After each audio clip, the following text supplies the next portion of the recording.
most important thing that we can do right now is to re-engage the American people in the process of governance, to get them excited and interested again in what works. Hi, my name's Kimani David. I'm the Young Turks Community Ambassador, and this is the first ever episode of TYT Community, in which we have community members from all over the country, all over the world, come talk about important issues. Hi, everybody. Would you guys introduce yourselves? Hi, I'm Jeff Waldorf, a TYT community member, obviously. I'm from Michigan, and that's it.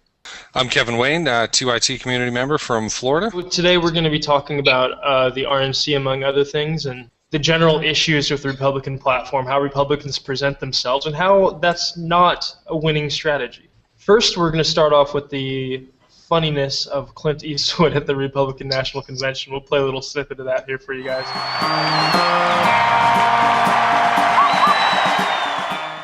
All right, Mr. Eastwood, how are you doing today?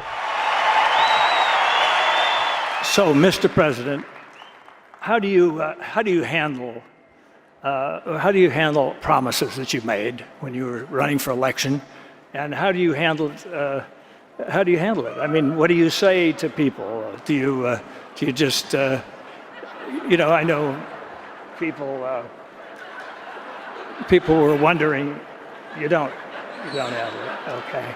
Well, I know even some of the people in your own party were very disappointed when you didn't close Gitmo. I know you were against the war in Iraq, and that's okay.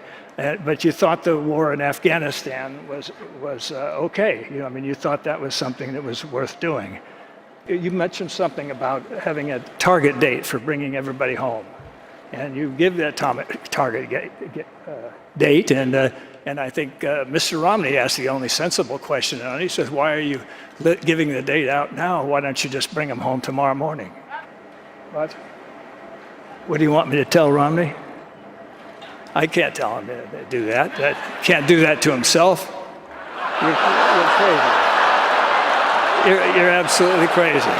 There's so much to be done, and I think that Mr.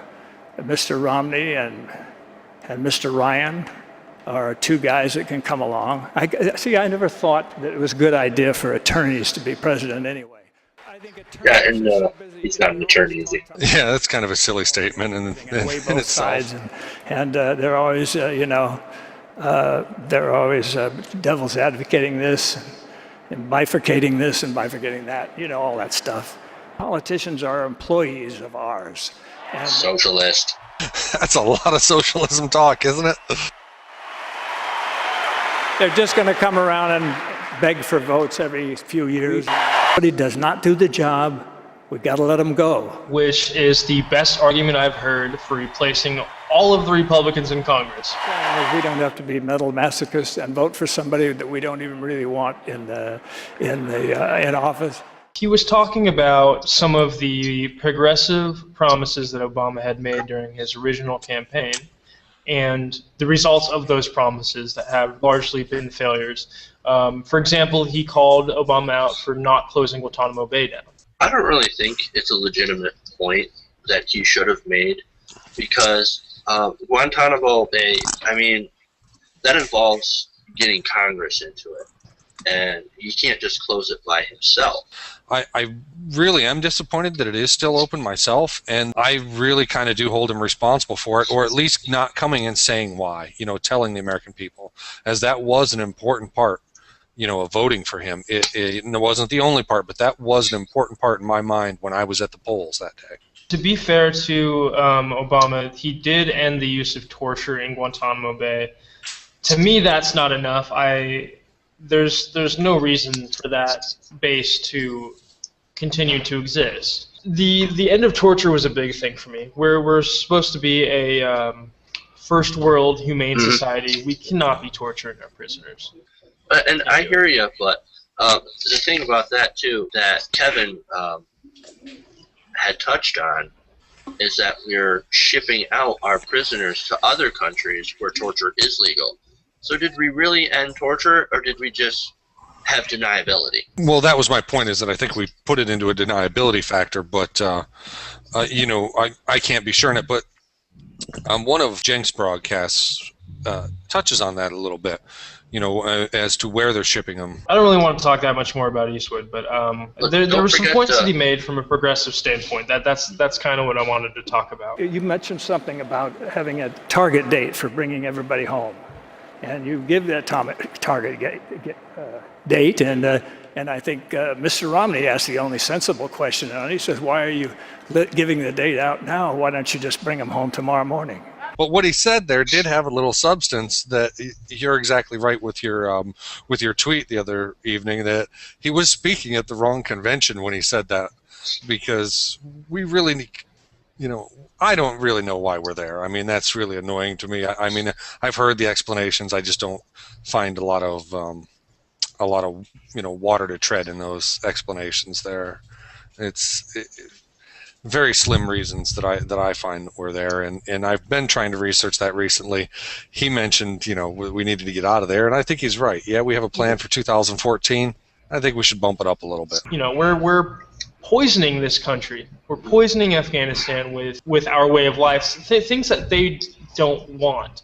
I mean, that's why they're fighting still. That's why there is insurgency. They're not fighting because they're terrorists. They're fighting because they don't want the U.S. there. We're occupiers. They have a right to that. It should be a military, not a police action, and we're just kind of occupying a state that, we should not be occupying. I understand that it's supposed to be for a lot of training and everything, but I mean, come on, we've expanded to burning poppy fields and everything. This is our own morality that we're pushing onto another country. And that isn't correct. They want to live as they are, and we are, like you said, the occupiers. And there's a few people that would say that we're there for humanitarian purposes, right?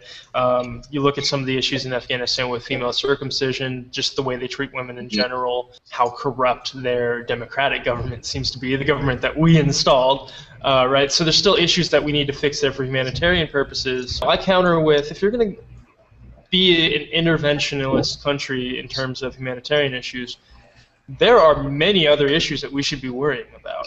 There are many issues that should take precedence over, no offense to anybody out there, but female circumcision. There's genocide going on in Africa, in southern Sudan, that we turn blind eyes to. This year, court cases are ending this year for slavery. You guys realize that slavery didn't end in the South. I live in Florida. We're still catching people for it in fields. I'm talking traditional. I'm not talking, servitude of runaway children or that. I'm talking about real people are really being treated as slaves right here in Florida, and there's court cases for it. There's several convictions for it in the last 10 years.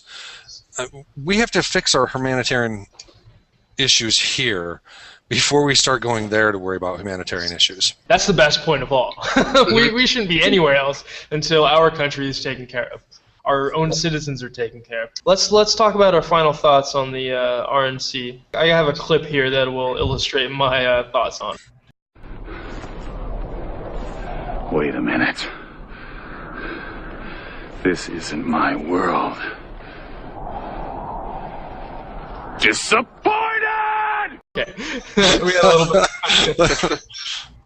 Yeah, definitely disappointing. There was no talk of any sort of policy. Well, we touched on that because they have no policy, and it was just a bunch of posturing either for 2016. They've hardly mentioned Mitt Romney, and he's supposed to be the guy that they're putting up there and nominating. So definitely it was a fail, and it's not going to do anything but just gin up the base.